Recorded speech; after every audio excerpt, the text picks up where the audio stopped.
decimos amén. Aleluya. A su nombre, gloria al Señor. Amén. Gracias a Dios, hermanos, en esta tarde, por esta comunión tan hermosa que estaba de parte del Señor. La verdad es que la iglesia está impresionante. Así es fácil administrar la palabra del Señor. Hoy toca un tema un poco interesante. Simplemente decir que no sé lo que el Señor puede usarme. Puede ser 20 minutos, 25, 30, 40, un 50, no sé. Pero ya que has venido, escucha la palabra del Señor, ¿eh? Amén, gloria al Señor. El tema de esta tarde es muy importante para los cristianos. Y más para aquellos que estamos bautizados por las aguas. Cuando el pastor me proponía predicar sobre este tema, la verdad es que es un tema un poquito complicado, pero conforme lo estaba preparando este bosquejo, la verdad es que el Señor me estaba llenando de su gloria, me estaba llenando el corazón, porque he visto algo que posiblemente antes lo pasaba por alto.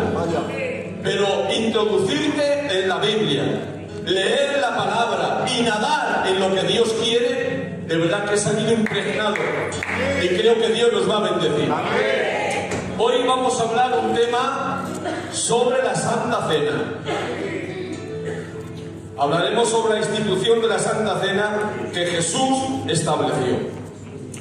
Mirad, para empezar vamos a leer Primera de Corintios, capítulo 11, verso 23, en adelante dice: porque yo recibí del Señor lo que también os he enseñado, que el Señor Jesús, la noche que fue entregado, tomó pan, y habiendo dado gracias, lo partió y dijo: tomad, comed, esto es mi cuerpo, que por vosotros es partido. Haced esto en memoria de mí. Asimismo, tomó también la copa después de haber cenado, diciendo: esta copa es el nuevo pacto en mi sangre. Haced esto todas las veces que la bebierais en memoria de mí. Así pues, todas las veces que comiéramos este pan o bebiéramos esta copa, la muerte del Señor anunciáis hasta que Él venga. Que Dios bendiga la porción de la palabra del Señor.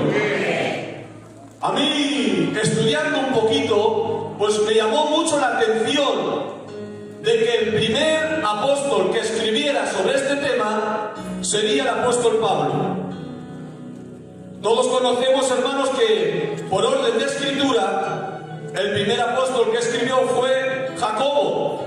En el año 45 escribió su carta. En segundo lugar fue Pablo. En el año 50 escribió a los tesalonicenses. A Gálatas lo escribió en el año 51. Corintios lo escribió en el año 55 después de Cristo. A los romanos escribió en el año 56. Marcos escribió su evangelio en el año 60 después de Cristo. Y así sucesivamente cada apóstol y cada ministerio. Me llamaba la atención, hermanos, porque cuando Pablo comienza a escribir, Pablo ya había fundamentado a una iglesia y Pablo ya estaba corrigiendo lo deficiente. Es decir, que no solamente iba abriendo iglesias, iba poniendo ministerios y después ya no volvía, ya no se enteraba, ya no se interesaba. La Biblia dice que volvía otra vez a hacer el recorrido. Y cuando se enteraba de algún asunto o cuando veía que una iglesia iba en desorden, rápidamente Pablo, hermanos, como apóstol de los gentiles y como serio arquitecto de Dios, rápidamente escribía una carta llamando al orden. Bendito sea el nombre del Señor. Porque Corintios era una iglesia que tenía de todos los dones. Era una iglesia que estaba abastecida de toda la bendición de Dios. Era, hermanos, una iglesia donde venía la gente y el poder de Dios se movía. Tenían los 9 dones, se movía Dios de una manera especial. Pero lo mismo que tenían bendición, también tenían desórdenes.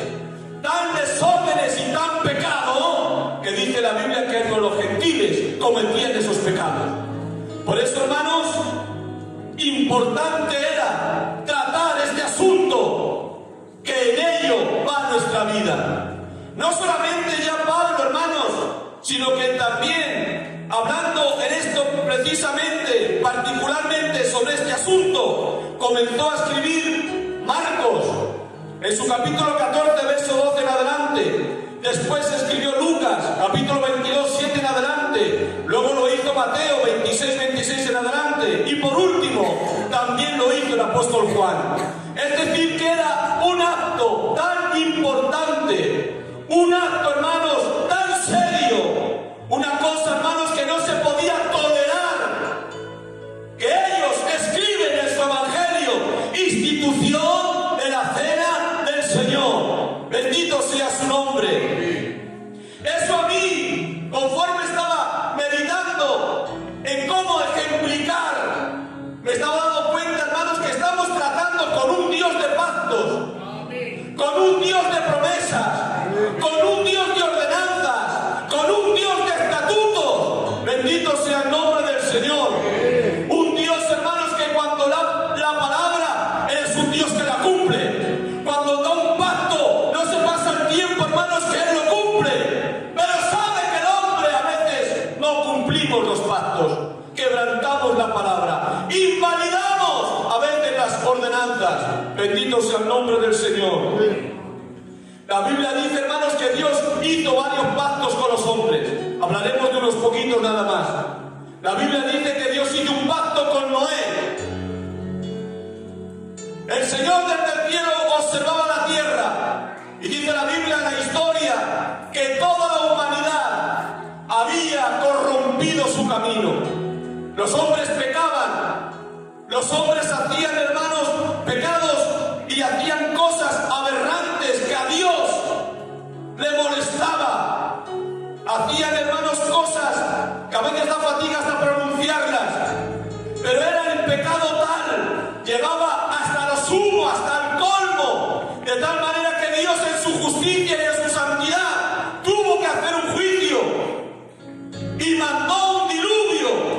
Pero le dijo a Noé: Noé, solamente a ti he encontrado justo. Coge tu mujer, tus hijos, tus nueras, haz un arca, la vas a hacer de estas medidas y métete. Yo haré que vengan animales, 2 de cada, para que se preserve la simiente en la tierra. La verdad, hermanos, es que Noé estuvo trabajando. Se pasaron los años, construyó el arca. Algunos dicen que posiblemente el arca era para las personas. No. Le dijo Dios: tú, tu familia y los animales. O sea, aquí no hay nadie que se pueda meter en el arca. No como esa película que se mete Cainán y está allí camuflado. No. Los juicios de Dios son severos. Le dijo: tú, tu mujer, tus hijos y los animales que yo te mande. Y vinieron, entraron en el arca. Dios cerró la puerta, es decir, que nadie pudo colarse, porque todos estaban en un puro pecado. El juicio de Dios había venido y no querían arrepentirse, porque el mal que tenemos los humanos es que el pecado nos gusta, la inclinación del corazón es hacia el mal y a veces no queremos arrepentirnos. Mandó ese juicio, vino el diluvio y solamente quedó Noé, su familia y los animales que estaban. Se secó la tierra y Dios le dijo a Noé: sal, multiplicaos, crecer, llenar la tierra. Pero mira, voy a hacer un pacto contigo, con tus hijos y con los animales que están contigo. Este es mi pacto. No volveré a destruir la tierra otra vez con diluvio. Cuando yo haga traer las nubes, aparecerá mi arco, y ese arco dirá al mundo: no habrá diluvio universal para muerte. Cuando yo vea ese arco, me acordaré de mi pacto por siglos perpetuos. Es decir, que hoy en día, cuando llueve, a veces vemos el arco iris. Es decir, que Dios sigue manteniendo su pacto. Él es un Dios cumplidor de su palabra, un Dios que cumple los pactos eternamente. Bendito sea el nombre del Señor. Hizo un pacto con Abraham. Abraham lo sacó de Ur de los Caldeos y le dijo: mira, anda por toda esta tierra, desde Egipto, toda la tierra de Canaán, todo esto, los heteos, los jebuseos, los amorreos, bueno, todos esos que terminan en teo, un montón. Anda lo ancho y a lo largo, porque a ti te la he de dar. Y ahora le dice a Abraham, fíjate la conversación: Señor, pero ¿cómo que la voy a heredar? Si no tengo hijo, y el siervo de mi casa, Eleazar, ese me va a heredar. Y le dijo Dios: no te va a heredar sino uno que saldrá de tus lomos. Lo sacó de la tienda y le dijo: a ver, mira, cuenta las estrellas. Pero no puedo. Pues así será tu descendencia. Le dijo a Abraham: trae un becerro, un carnero, una cabra, una tórtola. Y dice que cuando Abraham cogió todo eso, lo partió por la mitad y lo puso frente a frente, dejando un pasillo por medio. Estaban los cuerpos y él estaba ahuyentando a las fieras, ahuyentando a las aves de rapiña. Pero llegó un tiempo que se cansó y se durmió. Y en ese, cuando estaba durmiendo, tuvo un sueño y Dios le habló.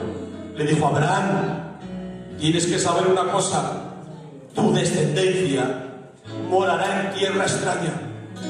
Serán apresados 430 años. Pero, mira, después de los 430 años, yo los volveré aquí y los traeré con grande riqueza y me servirán en este monte. Fijaros, el pacto que hizo Dios con Abraham y con su descendencia es que iban a vivir 430 años en esclavitud. Estamos tratando con un Dios de pacto. Estamos tratando con un Dios que cumple su palabra.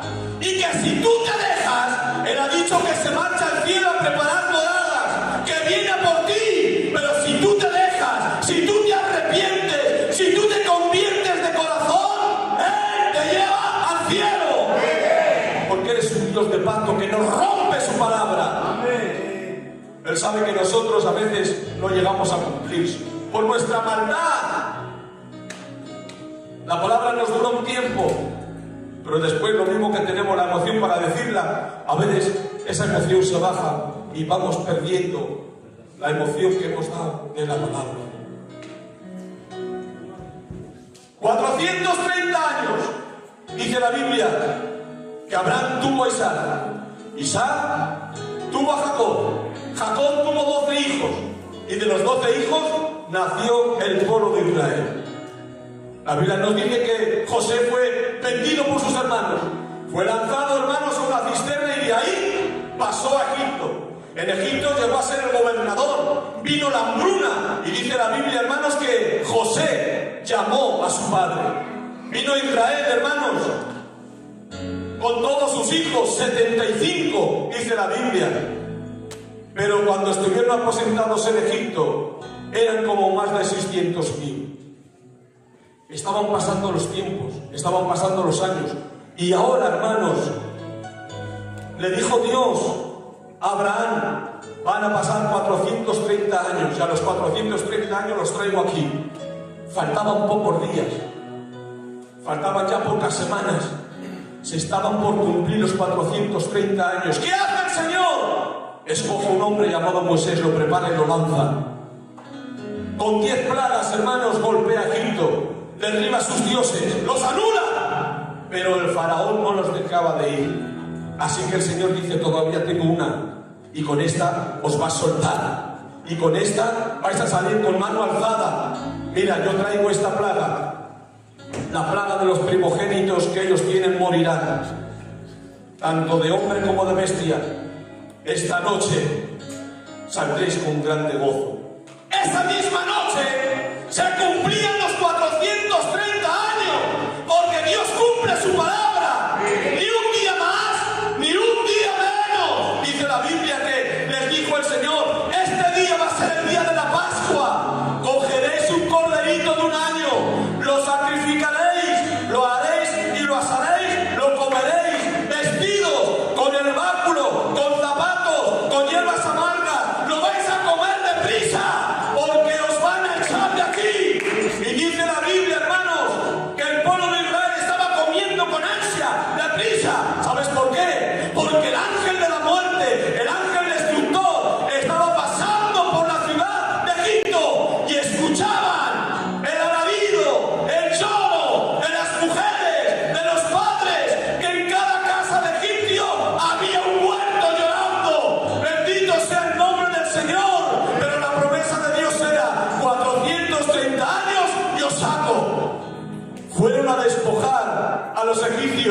les quitaban el oro, las alhajas, y los mismos egipcios les decían: marcharos, corred, marcharos ya. Los echaban porque era la orden de Dios. 430 años. Tenemos un Dios de pactos, un Dios que cumple, un Dios, hermano, que no se arrepiente de lo que te ha prometido. Te ha prometido moradas eternas, te ha prometido bendición, te ha prometido morar en su templo. Yo te digo en esta tarde: cumple la parte que te toca. Sé cristiano, alaba a Dios, glorifica su nombre, bendito sea Dios. A su nombre. Se pasan los 430 años. Se marchan, hermanos, al monte Sinaí. Y en el monte Sinaí dice la palabra del Señor que Él vuelve a hacer un pacto. Génesis 24 en adelante dice: cuando llegaron al Sinaí, contentos, gozosos, con todo el oro, con toda la riqueza, vinieron al monte Sinaí. El monte Sinaí humeaba. Subieron los ancianos, subió Moisés, y Dios les dio la ley. 10 mandamientos, 10 ordenanzas. Y cuando bajó Moisés con los ancianos, lo primero, sacrificios al Señor. Cogió Moisés la sangre de ese sacrificio y lo guardó en tazones. Y dice la Biblia, hermanos, tomó Moisés el libro del pacto, lo leyó a oídos de todo el pueblo, y todo el pueblo dijo: haremos todas las cosas que Jehová nos ha dicho, obedeceremos. Entonces tomó Moisés la sangre y la roció al pueblo y dijo: he aquí la sangre del pacto que Jehová ha hecho con vosotros sobre estos días y sobre estas cosas. El pueblo dijo que sí, que iba a cumplir. El pueblo dijo que sí, obedeceremos. Pero pasaban los años, pasaron los siglos, pasaron las épocas, e Israel se olvidó de Dios. No cumplían sus mandamientos. Habían roto el pacto de sangre que habían hecho en el Sinaí. Era una ley que se podía cumplir. La ley de Dios era: no te harás imagen ni semejanza, no adorarás a otros dioses, ni los honrarás. ¿Se podía cumplir? ¿Alma? ¿Se podía cumplir, sí o no? Dice: honra a tu padre y a tu madre. ¿Se podía cumplir? Dice: no tomarás el nombre de Jehová Dios en vano. ¿Se podía cumplir? Dice: no robarás. ¿Se podía cumplir?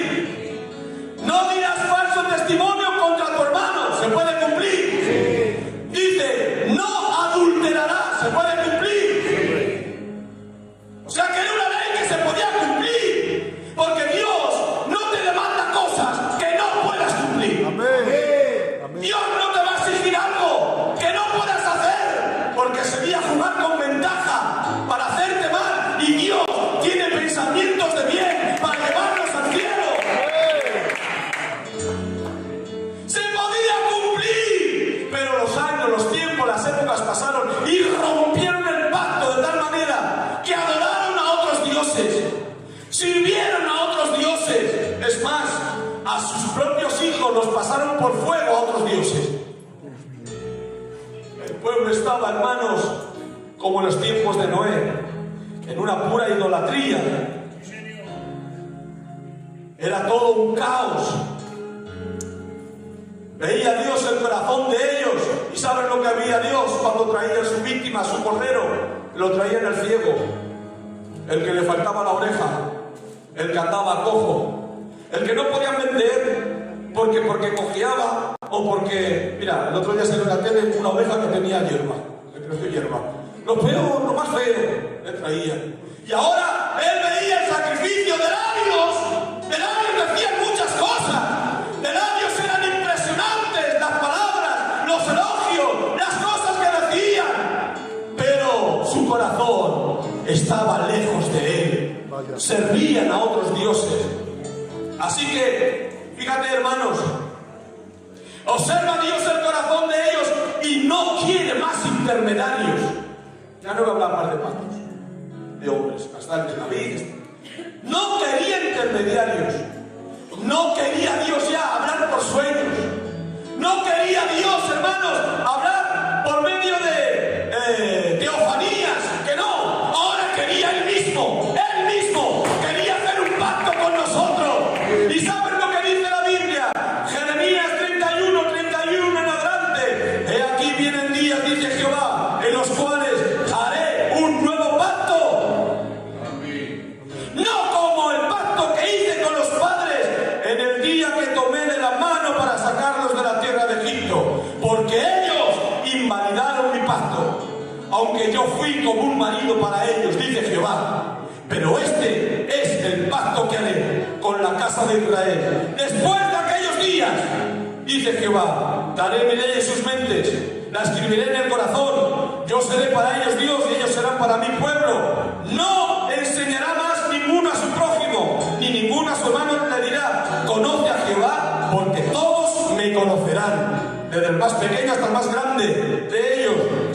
No me acordaré más de sus pecados, dice Jehová. Él mismo quería tomar asunto en este pacto. No se lo confió a ningún ángel, no se lo confió a nadie del cielo. Su santo ser, Él mismo bajó a la tierra. Y dice la Biblia en Isaías 7:14, porque he aquí el Señor mismo os dará una señal. He aquí una virgen concebirá y dará a luz un hijo, y llamarán su nombre Emmanuel, Dios con nosotros. Claro, si tiene importancia el pacto, que no le confió a nadie, Él mismo, personalmente. Dice, hermanos, el libro de Mateo, ¿cuándo se cumplió esa palabra de Jeremías? Mateo nos escribe y nos dice, había un hombre llamado José, desposado con una mujer llamada María, y pensando en esto, teniendo miedo, diciendo, esta mujer me ha engañado. En sueños le apareció el ángel y le dijo, José, no tengas miedo de recibir a tu mujer, María, porque lo que en ella está engendrado del Espíritu Santo es. Le vas a poner por nombre Jesús, porque Él salvará al pueblo de sus pecados. Y dice, para que se cumpla la palabra dicha por el profeta, diciendo, porque el Señor mismo os dará una señal, Él mismo. He aquí que la Virgen concebirá y dará a luz un hijo, y llamará su nombre Emmanuel, Dios con nosotros. Apláudele al Señor.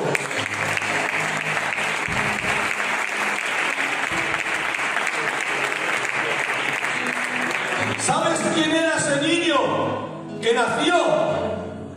Dios con nosotros. ¿Sabes cuando tuvo 6 años? ¿Quién era el que estaba entre nosotros? Dios con nosotros. Cuando tuvo 12 años y confundía a los sacerdotes, ¿sabes quién era? Dios con nosotros. Cuando tuvo 30 años y comenzó su ministerio, ¿sabes quién era? Dios con nosotros. Y hemos leído, y en aquellos días, o después de aquellos días, ¿a qué días se refería? Eran en los días del ministerio de Jesús. Se estaba acabando el ministerio del Señor. Tenía 33 años. Eran estos días, y en aquellos días, cuando ya se terminaba su ministerio. Mateo, Marcos, Lucas y Juan escriben y dicen, Mateo 22, que cuando llegó el día de la fiesta de los panes sin levadura, donde era necesario sacrificar al Cordero, Jesús es nuestro Cordero. Él era el Cordero Pascual. Era el Cordero donde tenía que presentarse un Cordero sin mancha, sin tacha. Un Cordero puro que no tuviera contaminación del mundo. Jesús es nuestro Cordero. Era el mismo día de la Pascua. Le dicen los discípulos, Señor, ¿dónde quieres que preparemos la Pascua? Y le dice el Señor, mira, no lo voy a decir abiertamente, porque no quiero que los fariseos ni los que vienen a buscarme me cojan en la cena. Pero mira, pasad a la ciudad, veréis un hombre con un cántaro, seguidlo, y donde él entre, decirle al jefe de la casa, Oye, me ha dicho el Señor que dónde está el sitio para para preparar. Y dice, Dios enseñará un aposento allí preparar. Y así me hicieron. Llegaron a la casa, sí, que está aquí. Ni Judas sabía dónde era. Porque si lo llegas a ver Judas, en vez de entregarlo en el huerto, lo entregaba ahí. Pero Jesús, que tenía aún algo que enseñarles, lo hizo tan oculto que ni ellos mismos sabían al lugar donde iban. Iban a una reunión propuesta por Jesús, el Cordero Pascual, en aquellos días, los últimos de su ministerio. Dice, hermanos, Hebreos, casi todo es limpiado por sangre. Y dice, y sin derramamiento de sangre no hay remisión de pecados. Inútil es hacer un testamento mientras el testador vive, pero cuando muere el testamento coge vida. Eso es lo que les estaba diciendo Jesús. Fijaros, esa misma noche,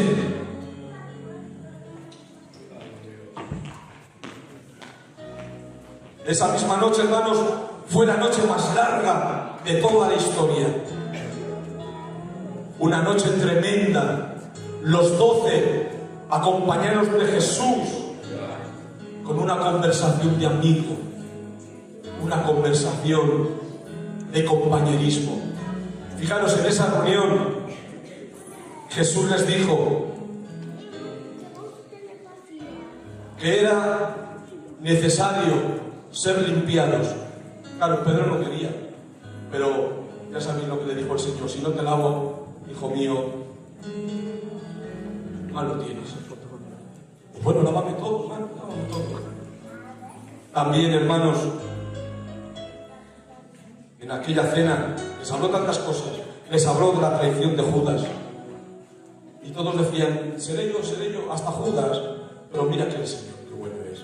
No lo descubrió. No como nosotros sí estamos deseando descubrir a alguien. Hijo, aquí todos somos buenos y la capa no aparece. Estamos deseando. Y a veces hay gente que son más que inspectores, hermanito. Son estos fieras que saben hasta. Pero el Señor no lo descubrió, le dijo, amigo. En esa noche tan larga les informó de que Él era el camino que va al Padre. Les habló sobre la promesa del Espíritu Santo. Les dijo que era la luz verdadera. Les dijo que el mundo los iba a aborrecer. Les dijo, hermanos, que Él había vencido al mundo. Y antes de salir al monte de los olivos, Jesús oró por todos ellos. Fijaros qué noche más larga. Fijaros qué noche tan llena, hermanos, de mensajes, de palabras, de sentimientos. Cuando llegaron al monte de los olivos y se pusieron a orar, vino Judas, lo arrestaron con un séquito, con palos, con antorchas, porque era de noche. Porque así estaba escrito, hermanos, de noche se tenía que flagelar o matar al cordero. Esa misma noche lo apresaron y le golpearon. Le pegaron una paliza, hermanos, impresionante. Le estiraban de la barba, le escupían, le tapaban la cabeza, le golpeaban y le decían, profetiza, ¿quién te ha pegado? Cogieron un látigo, hermanos, y conforme le iban pegando, le salían trocicos de carne. Y dice la Biblia que grandes surcos araron los aradores. Todo él era una pura llaga. Todo él, hermanos, era una pura hinchazón. Era una herida abierta que brotaba sangre. ¿Sabes cuánto Jesús pagó por ti? ¿Cuánto el Señor pagó por mí? ¿Cuánto sufrimiento del Cordero Pascual para que pudiéramos tener vida? Porque si no había derramamiento de sangre, no había perdón de pecado. Y dice la Biblia, hermanos, que en esa cena Jesús les dijo, esta copa es el nuevo pacto en mi sangre. Ya no los machos cabrios, ya no la becerra, ya no los palominos, mi sangre, el nuevo pacto. ¿Cuánto sufrimiento pasó el Señor por hacer ese pacto contigo? A plan personal, Ha hecho Dios un pacto de sangre contigo. Él no va a retroceder. No ha retrocedido en la cruz, donde era nuestro lugar, donde por nuestro pecado tendríamos que morir. Pero Él fue nuestro sustituto, el Cordero inocente que pagó por el culpable. Él pagó por mí. Yo le amo, hermanos. Amo al Señor. Mirad, hay que tomarse el pacto de sangre en serio. Mirad, el día del pacto no es para lucir un vestido. El día del pacto no es para ponerse un traje y una corbata y unos zapatos y ponerse el mejor sello.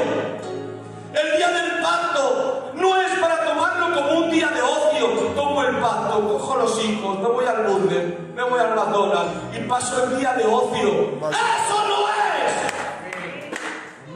Está en serio el pacto de sangre. Mirad, tendríamos que tener una reverencia, tendríamos que tener una tristeza, un dolor. Me voy más allá. Cada vez que nos acercamos a la mesa con la mente, tendríamos que ir a los pies de la cruz, ver a Jesús con sus llagas, verlo ahí, cómo nos mira. ¿De qué manera tomas el pacto? Si practicas un pecado que te gozas en él, no tomes el pacto. Si practicas un pecado del que aún no te quieres arrepentir, no tomes el pacto. Si vives una vida desordenada creyendo que engañas a los demás, no tomes el pacto. Si tienes la iglesia como una tapadera y haces negocios sucios, haces trampas y cosas sucias, no tomes el pacto. Si estás con el móvil haciendo cosas feas, mandando mensajes para provocar cosas, no tomes el pacto. Si tienes en el pensamiento dejar a tu mujer y irte con otra, no tomes el pacto. Hermanita, hermanico, seriedad. Seriedad. Hay que tener temor de Dios. Venir al culto es más que una reunión de gitanos. Venir al culto es la casa de Dios. Estar apto para irnos al cielo. Ay, cuánto padeció el Señor por mí, para que ahora yo tome el pacto de cualquier manera, de cualquier forma, creyendo que por participar caigo bien a los ojos de la gente. Oh, Dios mío. La Biblia dice, juicio come uno para sí. Y la Biblia textual dice, sin perjudicar el cuerpo del Señor. ¿Qué te crees tú? ¿O qué me creo yo? ¿Que se perjudica la iglesia? ¿Se perjudica el cuerpo porque yo peque y tome el pacto deliberadamente, sabiendo que estoy mal en pecado? La iglesia no sufre nada. La sufre la persona, porque entra en juicios con Dios. Ay, Señor, mirad. Dice Pablo, siguiendo, escribiendo, 1 Corintios 11:27, de manera que cualquiera que comiera este pan o bebiera esta copa del Señor indignamente, que tú sabes que eres indigno, porque estás haciendo, hermana, cosas muy feas. Hermano, que tú lo sabes, mejor que tú y que yo nadie. Pero el que tome la Santa Cena indignamente será culpado del cuerpo y de la sangre del Señor. Por tanto, cada uno pruébese a sí mismo, coma del pan, beba de la copa, porque el que come y bebe indignamente, sin discernir, sin tener una conciencia bien armada, discernir es saber lo que uno hace, a dónde va, qué es lo que estás haciendo, discierne la situación, el lugar, la cruz. Sin discernir el cuerpo del Señor, juicio come y bebe para sí. Lo voy a decir una vez, ya no lo digo más. Si pecas o si peco deliberadamente, no tomes el pacto.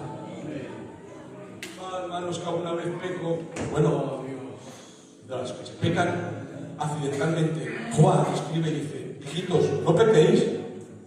Pero si alguno ha pecado, abogado tenemos para el Padre, Jesucristo el justo. Es decir, que cada vez que pongamos alguna causa, en nosotros tiene que haber un pronto arrepentimiento de no querer volverlo a hacer más, no gozarnos, no pasarlo por alto, no, como ya lo hago tantas veces, ya lo veo normal. Meto el dedo así a uno y lo dejo tuerto y ya, como ya no sé qué más, es como meter el dedo. A veces hay gente que peca y lo ve tan normal.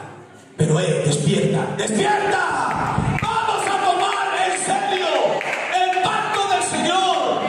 Es algo tan serio que en ello va nuestra vida, con santidad, porque sin ella nadie verá al Señor. Voy a finalizar, no sé ni qué. Ay, vamos, 8:03. De verdad que muy bien. Me quedan todavía 5 minutos. Voy a rematar con la Biblia. No hay cosa mejor que hable la Biblia, aunque sea fuerte. Que no siempre vamos a dar aquí sandwichitos, pollitos. No, a veces hay que dar un poco picante. Salsa picante. Mira lo que dice la palabra del Señor. Hebreos 6:4 dice: porque es imposible, improbable, que los que una vez fueron iluminados y gustaron del don celestial y fueron partícipes del Espíritu Santo, asimismo gustaron de la buena palabra de Dios y de los poderes del siglo venidero, si recayeren, la Biblia textual dice, si volvieren voluntariamente a sus antiguos pecados a practicarlos, es imposible que sean otra vez renovados para arrepentimiento, crucificando de nuevo para sí mismos al Hijo de Dios y exponiéndolo a vituperio. ¿Sabes qué significa eso? Que aunque aquí pases, o pase yo camuflado, con el que peco, avergüenzo al Señor. Porque dice que sabe que yo peco de esa manera. Alma, el Fernando, alma, el fulano, si va al culto y mira lo que hacemos juntos. ¿Y qué haces? Avergonzar el Evangelio, menosprecias el pacto de sangre que Dios ha hecho contigo. Capítulo 10, versículo 16 dice: porque si pecamos voluntariamente, lo voy a leer despacito porque así se nos va a quedar en la retina aquí. Mirad, porque si pecamos voluntariamente después de haber recibido el conocimiento de la verdad, ya no queda más sacrificio por los pecados. Cuando uno se goza en el pecado y no se quiere arrepentir y practica, porque no te quieres arrepentir o no me quiero arrepentir, no queda sacrificio más por los pecados, sino una horrenda expectación de juicio y de hervor de fuego que ha de devorar a los adversarios. Porque fijaros qué ejemplo pone la Biblia, y eso lo hacían con mucha gente. Dice: porque si en la ley de Moisés el que violaba la ley por el testimonio de 2 o de 3 moría irrepensiblemente, ¿cuánto no más mayor castigo pensáis que merecerá el que pisoteare al Hijo de Dios y tuviere por inmunda la sangre del pacto, en la cual fuiste santificado, e hiciera frente al Espíritu de gracia? Pues conocemos al que dijo: mía es la venganza, yo daré el pago, dice el Señor. Y otra vez, el Señor juzgará a su pueblo. Termina diciendo: horrenda cosa es caer en manos del Dios vivo. Es decir, que el que se va a meter en juicios con el Señor eres tú o soy yo. La Iglesia no tiene ningún apartado ahí. Es personal, porque el juicio del pacto de sangre es contigo. Yo desde ahora me voy a tomar más en serio el pacto. Yo voy a tomar más en serio lo que voy a hacer. Me voy a examinar 7 veces, que dice 14 veces, 52 veces, y si hace falta vengo de rodillas pidiendo perdón, pero me lo voy a tomar en serio, porque ese pacto es personal, es un pacto en sangre. Yo debería haber muerto por mis pecados, pero Él tomó mi lugar y me ha dado vida y vida en abundancia. ¡A su nombre!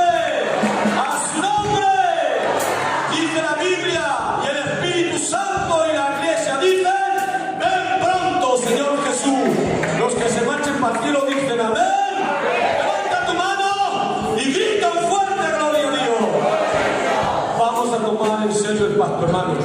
Un aplauso, que Dios os bendiga.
Que Dios bendiga a nuestro hermano Fernando. Y qué bien, aleluya, nos hace este consejo de la palabra de Dios. Es muy importante, cortaba yo la serie de teología propia para que compartiera el tema del pacto, porque desgraciadamente he visto que hay quien toma el pacto como muy indolentemente. Y hay una juventud que se está despertando, aleluya, y que están creciendo, y ustedes me van a entender. Me acuerdo yo que yo he escuchado de mis mayores, cuando fallaban nuestros mayores, nuestros ancianos, que ya están en el reino de los cielos, muchos de ellos, me decían los ministerios que se levantaron en la primera época, que cuando faltaban, y quizá tenían algún resbalón, pasaban una noche por ahí, tenían tanta vergüenza que ya no es que pasarían a tomar la Santa Cena, no, es que tenían vergüenza de venir al culto porque habían fallado a Dios. ¡Qué pudor! ¡Qué respeto a las cosas de Dios! ¡Amén! Para que tomaría la Santa Cena, se tiraban días sin venir al culto, iban los pastores a por ellos y le decían: venga, que somos de carne y hueso, que arrepentidos nos quiere Dios. ¿Para qué vendrían? No a tomar la Santa Cena, para que de nuevo vendrían otra vez al culto. ¡Qué pudor! ¡Qué buenas cosas, ¿verdad? Amén. ¿Por qué dices esto, Enrique? Porque hay una juventud, aleluya, que ahora es el otro extremo, que no es que rompan un plato, son capaces de romper la vajilla entera y pasar a tomar la Santa Cena comiendo chicle. ¿Qué te parece? Indolentemente, eso es. Y dice la palabra: maldito el hombre que haga la obra indolentemente. Así que cuando pases a tomar la Santa Cena, mira lo que te digo, tómatelo más en serio. No sé si te ha hablado a ti, pero a mí me ha puesto entre la espada y la pared, ¿eh? O sea, tómatelo, y esta palabra era precisa para que te lleve a esta conclusión. Que Dios os bendiga. Porque hay algo que me ha encantado esta tarde, ¿eh? Si ha estado bien exponiendo la palabra de Dios, me ha encantado la actitud de la iglesia escuchando. Que Dios bendiga.